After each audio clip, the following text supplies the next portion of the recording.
അദ്ധ്യായം 10 യൂനുസ്. മക്കയിൽ അവതരിച്ചത്. 98-ാമത്തെ സൂക്തത്തിൽ യൂനുസ് നബിയുടെ ജനതയെ സംബന്ധിച്ച് പരാമർശിക്കുന്നതാണ് ഈ അദ്ധ്യായത്തിന് യൂനുസ് എന്നു പേർ നൽകാൻ കാരണം. പരമകാരുണികനും കരുണാനിധിയുമായ അല്ലാഹുവിന്റെ നാമത്തിൽ. അലിഫ് ലാം റാ. വിജ്ഞാനപ്രദമായ വേദഗ്രന്ഥത്തിലെ വചനങ്ങളാണവ. ജനങ്ങൾക്ക് താക്കീത് നൽകുകയും സത്യവിശ്വാസികളെ അവർക്ക് അവരുടെ രക്ഷിതാവിങ്കൽ സത്യത്തിൻ്റെതായ പദവിയുണ്ട് എന്ന സന്തോഷവാർത്ത അറിയിക്കുകയും ചെയ്യുക എന്ന് അവരുടെ കൂട്ടത്തിൽ നിന്നു തന്നെയുള്ള ഒരാൾക്ക് നാം ദിവ്യ സന്ദേശം നൽകിയത് ജനങ്ങൾക്ക് ഒരു അത്ഭുതമായി പോയോ? സത്യനിഷേധികൾ പറഞ്ഞു, ഇയാൾ സ്പഷ്ടമായും ഒരു മാരണക്കാരൻ തന്നെയാകുന്നു. തീർച്ചയായും നിങ്ങളുടെ രക്ഷിതാവ് ആകാശങ്ങളും ഭൂമിയും 6 ദിവസങ്ങളിലായി സൃഷ്ടിക്കുകയും പിന്നീട് കാര്യങ്ങൾ നിയന്ത്രിച്ചുകൊണ്ട് സിംഹാസനസ്ഥനാവുകയും ചെയ്ത അല്ലാഹുവാകുന്നു. അവന്റെ അനുവാദത്തിന് ശേഷമല്ലാതെ യാതൊരു ശുപാർശക്കാരനും ശുപാർശ നടത്തുന്നതല്ല. അവനത്രേ നിങ്ങളുടെ രക്ഷിതാവായ അല്ലാഹു. അതിനാൽ അവനെ നിങ്ങൾ ആരാധിക്കുക. നിങ്ങൾ ചിന്തിച്ചു മനസ്സിലാക്കുന്നില്ലേ? അവങ്കലേക്കാണ് നിങ്ങളുടെ എല്ലാം മടക്കം. അല്ലാഹുവിന്റെ സത്യവാഗ്ദാനമത്രേ അത്. തീർച്ചയായും അവൻ സൃഷ്ടി ആരംഭിക്കുന്നു. വിശ്വസിക്കുകയും സൽക്കർമ്മങ്ങൾ പ്രവർത്തിക്കുകയും ചെയ്തവർക്ക് നീതിപൂർവം പ്രതിഫലം നൽകുവാൻ വേണ്ടി അവൻ സൃഷ്ടികർമ്മം ആവർത്തിക്കുകയും ചെയ്യുന്നു. എന്നാൽ നിഷേധിച്ചതാരോ അവർക്ക് ചുട്ടുതിളക്കുന്ന പാനീയവും വേദനയേറിയ ശിക്ഷയും ഉണ്ടായിരിക്കും. അവർ നിഷേധിച്ചിരുന്നതിന്റെ ഫലമത്രേ അത്. സൂര്യനെ ഒരു പ്രകാശമാക്കിയത് അവനാകുന്നു. ചന്ദ്രനെ അവനൊരു ശോഭയാക്കുകയും അതിന് ഘട്ടങ്ങൾ നിർണയിക്കുകയും ചെയ്തിരിക്കുന്നു. നിങ്ങൾ കൊല്ലങ്ങളുടെ എണ്ണവും കണക്കും അറിയുന്നതിനു വേണ്ടി. യഥാർത്ഥ മുറപ്രകാരമല്ലാതെ അല്ലാഹു അതൊന്നും സൃഷ്ടിച്ചിട്ടില്ല. മനസ്സിലാക്കുന്ന ആളുകൾക്ക് വേണ്ടി അല്ലാഹു തെളിവുകൾ വിശദീകരിക്കുന്നു.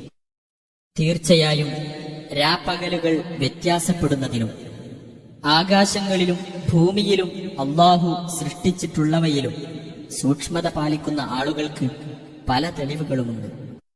നമ്മെ കണ്ടുമുട്ടും എന്ന് പ്രതീക്ഷിക്കാത്തവരും ഇഹലോക ജീവിതം കൊണ്ട് തൃപ്തിപ്പെടുകയും അതിൽ സമാധാനമടയുകയും ചെയ്തവരും നമ്മുടെ തെളിവുകളെപ്പറ്റി അശ്രദ്ധരായി കഴിയുന്നവരും ആരോ? അവരുടെ സങ്കേതം നരകം തന്നെയാകുന്നു. അവർ പ്രവർത്തിച്ചുകൊണ്ടിരുന്നതിന്റെ ഫലമായിട്ടത്രേ അത്. തീർച്ചയായും വിശ്വസിക്കുകയും സൽക്കർമ്മങ്ങൾ പ്രവർത്തിക്കുകയും ചെയ്തവരാരോ? അവരുടെ വിശ്വാസത്തിന്റെ ഫലമായി അവരുടെ രക്ഷിതാവ് അവരെ നേർവഴിയിലാക്കുന്നതാണ്. അനുഗ്രഹങ്ങൾ നിറഞ്ഞ സ്വർഗത്തോപ്പുകളിൽ അവരുടെ താഴ്ഭാഗത്തുകൂടി അരുവികൾ ഒഴുകിക്കൊണ്ടിരിക്കും. അതിനകത്ത് അവരുടെ പ്രാർത്ഥന അല്ലാഹുവേ നിനക്ക് സ്തോത്രം എന്നായിരിക്കും. അതിനകത്ത് അവർക്കുള്ള അഭിവാദ്യം സമാധാനം എന്നായിരിക്കും. അവരുടെ പ്രാർത്ഥനയുടെ അവസാനം ലോകരക്ഷിതാവായ അല്ലാഹുവിന് സ്തുതി എന്നായിരിക്കും. ജനങ്ങൾ നേട്ടത്തിന് ധൃതി കൂട്ടുന്നത് പോലെ അവർക്ക് ദോഷം വരുത്തുന്ന കാര്യത്തിൽ അല്ലാഹു ധൃതി കൂട്ടുകയായിരുന്നുവെങ്കിൽ അവരുടെ ജീവിതാവധി അവസാനിപ്പിക്കപ്പെടുക തന്നെ ചെയ്യുമായിരുന്നു. എന്നാൽ നമ്മെ കണ്ടുമുട്ടുമെന്ന് പ്രതീക്ഷിക്കാത്തവരെ അവരുടെ ധിക്കാരത്തിൽ വിഹരിച്ചുകൊള്ളാൻ നാം വിടുകയാകുന്നു. മനുഷ്യന് കഷ്ടത ബാധിച്ചാൽ കിടന്നിട്ടോ ഇരുന്നിട്ടോ നിന്നിട്ടോ അവൻ നമ്മോട് പ്രാർത്ഥിക്കുന്നു. അങ്ങനെ അവനിൽ നിന്ന് നാം കഷ്ടത നീക്കിക്കൊടുത്താൽ അവനെ ബാധിച്ച കഷ്ടതയുടെ കാര്യത്തിൽ നമ്മോടവൻ പ്രാർത്ഥിച്ചിട്ടേയില്ല എന്ന ഭാവത്തിൽ അവൻ നടന്നുപോകുന്നു. അതിരുകവിയുന്നവർക്ക് അപ്രകാരം അവർ ചെയ്തുകൊണ്ടിരിക്കുന്നത് അലങ്കാരമായി തോന്നിക്കപ്പെട്ടിരിക്കുന്നു. തീർച്ചയായും നിങ്ങൾക്ക് മുമ്പുള്ള പല തലമുറകളെയും അവർ അക്രമം പ്രവർത്തിച്ചപ്പോൾ നാം നശിപ്പിച്ചിട്ടുണ്ട്. വ്യക്തമായ തെളിവുകളുമായി നമ്മുടെ ദൂതന്മാർ അവരുടെ അടുത്ത് ചെല്ലുകയുണ്ടായി. അവർ വിശ്വസിക്കുകയുണ്ടായില്ല. അപ്രകാരമാണ് കുറ്റവാളികളായ ജനങ്ങൾക്ക് നാം പ്രതിഫലം നൽകുന്നത്. പിന്നെ അവർക്ക് ശേഷം നിങ്ങളെ നാം ഭൂമിയിൽ പിൻഗാമികളാക്കി നിങ്ങൾ എങ്ങനെ പ്രവർത്തിക്കുന്നു എന്ന് നാം നോക്കുവാൻ വേണ്ടി നമ്മുടെ സ്പഷ്ടമായ തെളിവുകൾ അവർക്ക് വായിച്ചു കേൾപ്പിക്കപ്പെടുമ്പോൾ നമ്മെ കണ്ടുമുട്ടുമെന്ന് പ്രതീക്ഷിക്കാത്തവർ പറയും, നീ ഇതല്ലാത്ത ഒരു ഖുർആൻ കൊണ്ടുവരികയോ ഇതിൽ ഭേദഗതി വരുത്തുകയോ ചെയ്യുക. നബിയെ പറയുക, എന്റെ സ്വന്തം വകയായി അത് ഭേദഗതി ചെയ്യുവാൻ എനിക്ക് പാടുള്ളതല്ല. എനിക്ക് ബോധനം നൽകപ്പെടുന്നതിന് പിൻപറ്റുക മാത്രമാണ് ഞാൻ ചെയ്യുന്നത്. തീർച്ചയായും എന്റെ രക്ഷിതാവിനെ ഞാൻ ധിക്കരിക്കുന്ന പക്ഷം ഭയങ്കരമായ ഒരു ദിവസത്തെ ശിക്ഷ ഞാൻ പേടിക്കുന്നു. പറയുക, അല്ലാഹു ഉദ്ദേശിച്ചിരുന്നെങ്കിൽ നിങ്ങൾക്ക് ഞാനിത് ഓതി കേൾപ്പിക്കുകയോ നിങ്ങളെ അവൻ ഇത് അറിയിക്കുകയോ ചെയ്യില്ലായിരുന്നു. ഇതിനു മുമ്പ് കുറെ കാലം ഞാൻ നിങ്ങൾക്കിടയിൽ ജീവിച്ചിട്ടുണ്ടല്ലോ, നിങ്ങൾ ചിന്തിക്കുന്നില്ലേ? അപ്പോൾ അല്ലാഹുവിന്റെ പേരിൽ കള്ളം കെട്ടിച്ചമയ്ക്കുകയോ അവന്റെ ദൃഷ്ടാന്തങ്ങളെ നിഷേധിച്ചു തള്ളുകയോ ചെയ്തവനേക്കാൾ കടുത്ത അക്രമി ആരുണ്ട്? തീർച്ചയായും കുറ്റവാളികൾ വിജയം പ്രാപിക്കുകയില്ല. അല്ലാഹുവിന് പുറമെ അവർക്ക് ഉപദ്രവമോ ഉപകാരമോ ചെയ്യാത്തതിനെ അവർ ആരാധിച്ചുകൊണ്ടിരിക്കുന്നു. ഈ ആരാധ്യർ അല്ലാഹുവിന്റെ അടുക്കൽ ഞങ്ങൾക്കുള്ള ശുപാർശക്കാരാണ് എന്ന് പറയുകയും ചെയ്യുന്നു. നബിയെ പറയുക, ആകാശങ്ങളിലോ ഭൂമിയിലോ ഉള്ളതായി അല്ലാഹുവിനറിയാത്ത വല്ല കാര്യവും നിങ്ങൾ അവന് അറിയിച്ചു കൊടുക്കുകയാണോ? അല്ലാഹു അവർ പങ്കുചേർക്കുന്നതിൽ നിന്നെല്ലാം എത്രയോ പരിശുദ്ധനും ഉന്നതനുമായിരിക്കുന്നു. മനുഷ്യർ ഒരൊറ്റ സമൂഹം മാത്രമായിരുന്നു, എന്നിട്ടവർ ഭിന്നിച്ചിരിക്കുകയാണ്. നിന്റെ രക്ഷിതാവിങ്കിൽ നിന്ന് ഒരു വചനം മുൻകൂട്ടി ഉണ്ടായിരുന്നില്ലെങ്കിൽ അവർ ഭിന്നിച്ചുകൊണ്ടിരിക്കുന്ന വിഷയത്തിൽ അവർക്കിടയിൽ ഇതിനകം തീർപ്പു കൽപ്പിക്കപ്പെട്ടിരുന്നേനെ. അവർ പറയുന്നു, അദ്ദേഹത്തിന് അഥവാ നബിക്ക് തന്റെ രക്ഷിതാവിങ്കിൽ നിന്ന് ഒരു തെളിവ് നേരിട്ട് ഇറക്കിക്കൊടുക്കപ്പെടാത്തതെന്തുകൊണ്ട്? നബിയെ പറയുക, അദൃശ്യജ്ഞാനം അല്ലാഹുവിന് മാത്രമാകുന്നു. അതിനാൽ നിങ്ങൾ കാത്തിരിക്കൂ, തീർച്ചയായും ഞാനും നിങ്ങളോടൊപ്പം കാത്തിരിക്കുന്നവരുടെ കൂട്ടത്തിലാകുന്നു. ജനങ്ങൾക്ക് കഷ്ടത ബാധിച്ചതിനു ശേഷം നാം അവർക്ക് ഒരു കാരുണ്യം അനുഭവിപ്പിച്ചാൽ അപ്പോഴതാ നമ്മുടെ ദൃഷ്ടാന്തങ്ങളുടെ കാര്യത്തിൽ അവരുടെ ഒരു കുതന്ത്രം. പറയുക, അല്ലാഹു അതിവേഗം തന്ത്രം പ്രയോഗിക്കുന്നവനാകുന്നു. നിങ്ങൾ തന്ത്രം പ്രയോഗിച്ചു കൊണ്ടിരിക്കുന്നത് നമ്മുടെ ദൂതന്മാർ രേഖപ്പെടുത്തുന്നതാണ് തീർച്ച. അവനാകുന്നു കരയിലും കടലിലും നിങ്ങൾക്ക് സഞ്ചാര സൗകര്യം നൽകുന്നത്. അങ്ങനെ നിങ്ങൾ കപ്പലുകളിലായിരിക്കുകയും നല്ല ഒരു കാറ്റ് നിമിത്തം യാത്രക്കാരെയും കൊണ്ട് അവ സഞ്ചരിക്കുകയും അവരതിൽ സന്തുഷ്ടരായിരിക്കുകയും ചെയ്തപ്പോഴതാ ഒരു കൊടുങ്കാറ്റ് അതിനു നേർക്ക് വന്നെത്തി. എല്ലായിടത്തുനിന്നും തിരമാലകൾ അവരുടെ നേർക്ക് വന്നു. തങ്ങൾ വലയം ചെയ്യപ്പെട്ടിരിക്കുന്നു എന്ന് അവർ വിചാരിച്ചു. അപ്പോൾ കീഴ്വണക്കം അല്ലാഹുവിന് നിഷ്കളങ്കമാക്കിക്കൊണ്ട് അവനോടവർ പ്രാർത്ഥിച്ചു, ഞങ്ങളെ നീ ഇതിൽ നിന്ന് രക്ഷപ്പെടുത്തുന്ന പക്ഷം തീർച്ചയായും ഞങ്ങൾ നന്ദിയുള്ളവരുടെ കൂട്ടത്തിലായിരിക്കും. അങ്ങനെ അല്ലാഹു അവരെ രക്ഷപ്പെടുത്തിയപ്പോൾ അവരതാ ന്യായമില്ലാതെ ഭൂമിയിൽ അതിക്രമം പ്രവർത്തിക്കുന്നു. ഹേ മനുഷ്യരെ, നിങ്ങൾ ചെയ്യുന്ന അതിക്രമം നിങ്ങൾക്കെതിരിൽ തന്നെയായിരിക്കും ഭവിക്കുക. ഇഹലോക ജീവിതത്തിലെ സുഖാനുഭവം മാത്രമാണ് അതുവഴി നിങ്ങൾക്ക് കിട്ടുന്നത്. പിന്നെ നമ്മുടെ അടുത്തേക്കാണ് നിങ്ങളുടെ മടക്കം. അപ്പോൾ നിങ്ങൾ പ്രവർത്തിച്ചു കൊണ്ടിരുന്നതിനെപ്പറ്റി നിങ്ങളെ നാം വിവരമറിയിക്കുന്നതാണ്. നാം ആകാശത്തുനിന്ന് വെള്ളം ഇറക്കിയിട്ട് അതുമൂലം മനുഷ്യർക്കും കാലികൾക്കും ഭക്ഷിക്കാനുള്ള ഭൂമിയിലെ സസ്യങ്ങൾ ഇടകലർന്നു വളർന്നു. അങ്ങനെ ഭൂമി അതിന്റെ അലങ്കാരമണിയുകയും അത് അഴകാർന്നതാകുകയും അവയൊക്കെ കരസ്ഥമാക്കാൻ തങ്ങൾക്ക് കഴിയുമാറായെന്ന് അതിന്റെ ഉടമസ്ഥർ വിചാരിക്കുകയും ചെയ്തപ്പോഴതാ ഒരു രാത്രിയോ പകലോ നമ്മുടെ കൽപ്പന അതിന് വന്നെത്തുകയും തലേ ദിവസം അവയൊന്നും അവിടെ നിലനിന്നിട്ടേയില്ലാത്ത മട്ടിൽ നാം അവയെ ഉന്മൂലനം ചെയ്യപ്പെട്ട അവസ്ഥയിലാക്കുകയും ചെയ്യുന്നു. ഇതുപോലെ മാത്രമാകുന്നു ഐഹിക ജീവിതത്തിന്റെ ഉപമ. ചിന്തിക്കുന്ന ആളുകൾക്ക് വേണ്ടി അപ്രകാരം നാം തെളിവുകൾ വിശദീകരിക്കുന്നു. അള്ളാഹു ശാന്തിയുടെ ഭവനത്തിലേക്ക് ക്ഷണിക്കുന്നു. അവൻ ഉദ്ദേശിക്കുന്നവരെ അവൻ നേരായ പാതയിലേക്ക് നയിക്കുകയും ചെയ്യുന്നു. സുഹൃതം ചെയ്തവർക്ക് ഏറ്റവും ഉത്തമമായ പ്രതിഫലവും കൂടുതൽ നേട്ടവുമുണ്ട്. ഇരുളോ അപമാനമോ അവരുടെ മുഖത്തെ തീണ്ടുകയില്ല. അവരാകുന്നു സ്വർഗാവകാശികൾ. അവരതിൽ നിത്യവാസികളായിരിക്കും. തിന്മകൾ പ്രവർത്തിച്ചവർക്കാകട്ടെ തിന്മയ്ക്കുള്ള പ്രതിഫലം അതിന് തുല്യമായതു തന്നെയായിരിക്കും. അപമാനം അവരെ ബാധിക്കുകയും ചെയ്യും. അള്ളാഹുവിൽ നിന്ന് അവരെ രക്ഷിക്കുന്ന ഒരാളുമില്ല. ഇരുണ്ട രാവിന്റെ കഷ്ണങ്ങൾ കൊണ്ട് അവരുടെ മുഖങ്ങൾ പൊതിഞ്ഞതുപോലെയിരിക്കും. അവരാകുന്നു നരകാവകാശികൾ. അവരതിൽ നിത്യവാസികളായിരിക്കും. അവരെയെല്ലാം നാം ഒരുമിച്ച് കൂട്ടുകയും എന്നിട്ട് ബഹുദൈവ വിശ്വാസികളോട് നിങ്ങളും നിങ്ങൾ പങ്കാളികളായി ചേർത്തവരും അവിടെ തന്നെ നിൽക്കൂ എന്ന് പറയുകയും ചെയ്യുന്ന ദിവസം ശ്രദ്ധേയമത്രേ. അനന്തരം നാം അവരെ തമ്മിൽ വേർപെടുത്തും. അവർ പങ്കാളികളായി ചേർത്തവർ പറയും, നിങ്ങൾ ഞങ്ങളെയല്ല ആരാധിച്ചിരുന്നത്. അതിനാൽ ഞങ്ങൾക്കും നിങ്ങൾക്കുമിടയിൽ സാക്ഷിയായി അല്ലാഹു മതി. നിങ്ങളുടെ ആരാധനയെപ്പറ്റി ഞങ്ങൾ തീർത്തും അറിവില്ലാത്തവരായിരുന്നു. അവിടെ വെച്ച് ഓരോ ആത്മാവും അത് മുൻകൂട്ടി ചെയ്തത് പരീക്ഷിച്ചറിയും. അവരുടെ യഥാർത്ഥ രക്ഷാധികാരിയായ അല്ലാഹുവിങ്കലേക്ക് അവർ മടക്കപ്പെടുകയും അവർ പറഞ്ഞുണ്ടാക്കിയിരുന്നതെല്ലാം അവരിൽ നിന്ന് തെറ്റിപ്പോകുകയും ചെയ്യുന്നതാണ്. പറയുക, ആകാശത്തുനിന്നും ഭൂമിയിൽ നിന്നും നിങ്ങൾക്ക് ആഹാരം നൽകുന്നത് ആരാണ്? അതല്ലെങ്കിൽ കേൾവിയും കാഴ്ചകളും അധീനപ്പെടുത്തുന്നത് ആരാണ്? ജീവനില്ലാത്തതിൽ നിന്ന് ജീവനുള്ളതും ജീവനുള്ളതിൽ നിന്ന് ജീവനില്ലാത്തതും പുറപ്പെടുവിക്കുന്നതും ആരാണ്? കാര്യങ്ങൾ നിയന്ത്രിക്കുന്നതും ആരാണ്? അവർ പറയും, അല്ലാഹു എന്ന്. അപ്പോൾ പറയുക, എന്നിട്ടും നിങ്ങൾ സൂക്ഷ്മത പാലിക്കുന്നില്ലേ?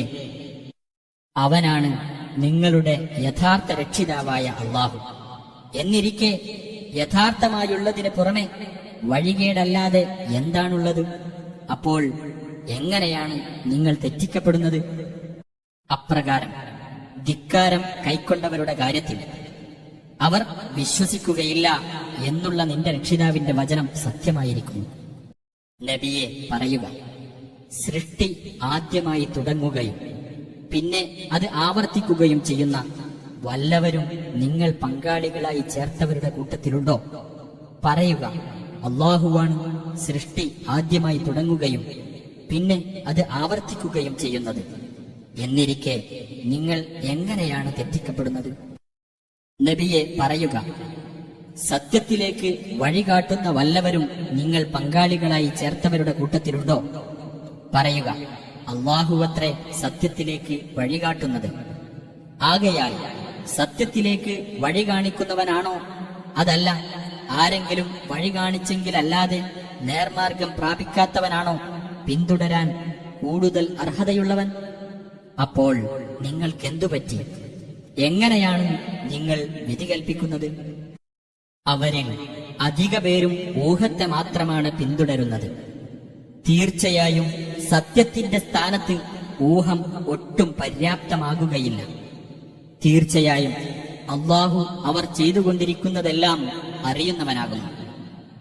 അല്ലാഹുവിന് പുറമെ മറ്റാരാലും ഈ ഖുർആൻ കെട്ടിച്ചമയ്ക്കപ്പെടാവുന്നതല്ല. പ്രത്യുത അതിന്റെ മുമ്പുള്ള ദിവ്യ സന്ദേശത്തെ സത്യപ്പെടുത്തുന്നതും ദൈവിക പ്രമാണത്തിന്റെ വിശദീകരണവുമത്രേ അത്. അതിൽ യാതൊരു സംശയവുമില്ല. ലോകരക്ഷിതാവിങ്കിൽ നിന്നുള്ളതാണത്. അതല്ല നബി അത് കെട്ടിച്ചമച്ചതാണ് എന്നാണോ അവർ പറയുന്നത്? നബിയെ പറയുക, എന്നാൽ അതിന് തുല്യമായ ഒരു അധ്യായം നിങ്ങൾ കൊണ്ടുവരൂ. അല്ലാഹുവിന് പുറമെ നിങ്ങൾക്ക് സാധിക്കുന്നവരെയെല്ലാം വിളിച്ചുകൊള്ളുകയും ചെയ്യുക, നിങ്ങൾ സത്യവാൻമാരാണെങ്കിൽ. അല്ല, മുഴുവൻ വശവും അവർ സൂക്ഷ്മമായി അറിഞ്ഞിട്ടില്ലാത്ത, അനുഭവ സാക്ഷ്യം അവർക്ക് വന്നു കഴിഞ്ഞിട്ടില്ലാത്ത ഒരു കാര്യത്തെ അവർ നിഷേധിച്ചു തള്ളിയിരിക്കയാണ്. അപ്രകാരം തന്നെയാണ് അവരുടെ മുമ്പുള്ളവരും നിഷേധിച്ചു തള്ളിയത്. എന്നിട്ട് ആ അക്രമികളുടെ പര്യവസാനം എങ്ങനെയായിരുന്നു എന്ന് നോക്കൂ. ഖുർആനിൽ വിശ്വസിക്കുന്ന ചിലർ അവരുടെ കൂട്ടത്തിലുണ്ട്, അതിൽ വിശ്വസിക്കാത്ത ചിലരും അവരുടെ കൂട്ടത്തിലുണ്ട്. നിന്റെ രക്ഷിതാവ് കുഴപ്പമുണ്ടാക്കുന്നവരെപ്പറ്റി നല്ലവണ്ണം അറിയുന്നവനാകുന്നു. അവർ നിന്നെ നിഷേധിച്ചു തള്ളുകയാണെങ്കിൽ നീ പറഞ്ഞേക്കുക, എനിക്കുള്ളത് എന്റെ കർമ്മമാകുന്നു, നിങ്ങൾക്കുള്ളത് നിങ്ങളുടെ കർമ്മവും. ഞാൻ പ്രവർത്തിക്കുന്നതിൽ നിന്ന് നിങ്ങൾ വിമുക്തരാണ്, നിങ്ങൾ പ്രവർത്തിക്കുന്നതിൽ നിന്ന് ഞാനും വിമുക്തനാണ്. അവരുടെ കൂട്ടത്തിൽ നീ പറയുന്നത് ശ്രദ്ധിച്ചു കേൾക്കുന്ന ചിലരുണ്ട്. എന്നാൽ ബധിരന്മാരെ അവർ ചിന്തിക്കാൻ ഭാവമില്ലെങ്കിലും നിനക്ക് കേൾപ്പിക്കാൻ കഴിയുമോ? അവരുടെ കൂട്ടത്തിൽ നിന്നെ ഉറ്റുനോക്കുന്ന ചിലരുമുണ്ട്. എന്നാൽ അന്ധന്മാർക്ക് അവർ കണ്ടറിയാൻ ഭാവമില്ലെങ്കിലും നേർവഴി കാണിക്കുവാൻ നിനക്ക് സാധിക്കുമോ? തീർച്ചയായും അല്ലാഹു മനുഷ്യരോട് ഒട്ടും അനീതി കാണിക്കുന്നില്ല. എങ്കിലും മനുഷ്യർ അവരവരോട് തന്നെ അനീതി കാണിക്കുന്നു. അവൻ അവരെ ഒരുമിച്ച് കൂട്ടുന്ന ദിവസം പകലിൽ നിന്ന് അല്പസമയം മാത്രമേ അവർ ഇഹലോകത്ത് കഴിച്ചു കൂട്ടിയിട്ടുള്ളൂ എന്ന പോലെ തോന്നും. അവർ അന്യോന്യം തിരിച്ചറിയുന്നതുമാണ്. അള്ളാഹുവുമായി കണ്ടുമുട്ടുന്നതിനെ നിഷേധിച്ചു തള്ളിയവർ നഷ്ടത്തിലായിരിക്കുന്നു. അവർ സന്മാർഗം പ്രാപിക്കുന്നവരായതുമില്ല. നബിയെ, അവർക്കു നാം വാഗ്ദാനം ചെയ്തുകൊണ്ടിരിക്കുന്ന ശിക്ഷകളിൽ ചിലത് നാം നിനക്ക് കാണിച്ചു തരികയോ അല്ലെങ്കിൽ അതിനു മുമ്പ് നിന്നെ നാം മരിപ്പിക്കുകയോ ചെയ്യുന്ന പക്ഷം നമ്മുടെ അടുത്തേക്ക് തന്നെയാണ് അവരുടെ മടക്കം. പിന്നെ അവർ ചെയ്തുകൊണ്ടിരിക്കുന്നതിനെല്ലാം അള്ളാഹു സാക്ഷിയായിരിക്കും. ഓരോ സമൂഹത്തിനും ഓരോ ദൂതനുണ്ട്. അങ്ങനെ അവരിലേക്കുള്ള ദൂതൻ വന്നാൽ അവർക്കിടയിൽ നീതിപൂർവം തീരുമാനമെടുക്കപ്പെടുന്നതാണ്, അവരോട് അനീതി കാണിക്കപ്പെടുന്നതല്ല. ആ സത്യനിഷേധികൾ പറയും, എപ്പോഴാണ് ഈ വാഗ്ദാനം നിറവേറുന്നത്? പറയൂ, നിങ്ങൾ സത്യവാൻമാരാണെങ്കിൽ. നബിയെ പറയുക, എനിക്ക് തന്നെ ഉപകാരമോ ഉപദ്രവമോ ഉണ്ടാക്കുക എന്നത് എന്റെ അധീനത്തിലല്ല, അള്ളാഹു ഉദ്ദേശിച്ചതല്ലാതെ. ഓരോ സമൂഹത്തിനും ഒരു അവധിയുണ്ട്. അവരുടെ അവധി വന്നെത്തിയാൽ ഒരു നാഴിക നേരം പോലും അവർക്ക് വൈകിക്കാനാവില്ല, അവർക്കത് നേരത്തെയാക്കാനും കഴിയില്ല. നബിയെ പറയുക, അള്ളാഹുവിന്റെ ശിക്ഷ രാത്രിയോ പകലോ നിങ്ങൾക്ക് വന്നാൽ നിങ്ങളുടെ അവസ്ഥ എങ്ങനെയായിരിക്കുമെന്ന് നിങ്ങൾ ചിന്തിച്ചിട്ടുണ്ടോ? അതിൽ നിന്ന് ഏതു ശിക്ഷക്കായിരിക്കും കുറ്റവാളികൾ ധൃതി കൂട്ടുന്നത്? എന്നിട്ട് ആ ശിക്ഷ അനുഭവിക്കുമ്പോഴാണോ നിങ്ങൾ അതിൽ വിശ്വസിക്കുന്നത്? അപ്പോൾ നിങ്ങളോട് പറയപ്പെടും, നിങ്ങൾ ഈ ശിക്ഷയ്ക്ക് തിടുക്കം കാണിക്കുന്നവരായിരുന്നല്ലോ, എന്നിട്ട് ഇപ്പോഴാണോ നിങ്ങളുടെ വിശ്വാസം? പിന്നീട് അക്രമകാരികളോട് പറയപ്പെടും, നിങ്ങൾ ശാശ്വത ശിക്ഷ ആസ്വദിച്ചു കൊള്ളുക, നിങ്ങൾ പ്രവർത്തിച്ചിരുന്നതനുസരിച്ചല്ലാതെ നിങ്ങൾക്ക് പ്രതിഫലം നൽകപ്പെടുമോ? ഇത് സത്യമാണോ എന്ന് നിന്നോട് അവർ അന്വേഷിക്കുന്നു. പറയുക, അതെ, എന്റെ രക്ഷിതാവിനെ തന്നെയാണ്, തീർച്ചയായും അത് സത്യം തന്നെയാണ്, നിങ്ങൾക്ക് തോൽപ്പിച്ചു കളയാനാവില്ല. അക്രമം പ്രവർത്തിച്ച ഓരോ വ്യക്തിക്കും ഭൂമിയിലുള്ളത് മുഴുവൻ കൈവശമുണ്ടായിരുന്നാൽ പോലും അതയാൾ പ്രായശ്ചിത്തമായി നൽകുമായിരുന്നു. ശിക്ഷ കാണുമ്പോൾ അവർ ഖേദം മനസ്സിൽ ഒളിപ്പിക്കുകയും ചെയ്യും. അവർക്കിടയിൽ നീതി അനുസരിച്ച് തീർപ്പ് കൽപ്പിക്കപ്പെടുകയും ചെയ്യും. അവരോട് അനീതി കാണിക്കപ്പെടുകയില്ല. ശ്രദ്ധിക്കുക, തീർച്ചയായും ആകാശങ്ങളിലും ഭൂമിയിലും ഉള്ളതൊക്കെ അള്ളാഹുവിൻ്റെതാകുന്നു. ശ്രദ്ധിക്കുക, തീർച്ചയായും അള്ളാഹുവിന്റെ വാഗ്ദാനം സത്യമാകുന്നു. പക്ഷേ അവരിൽ അധിക പേരും കാര്യം മനസ്സിലാക്കുന്നില്ല. അവൻ ജീവിപ്പിക്കുകയും മരിപ്പിക്കുകയും ചെയ്യുന്നു. അവങ്കലേക്ക് തന്നെ നിങ്ങൾ മടക്കപ്പെടുകയും ചെയ്യുന്നു.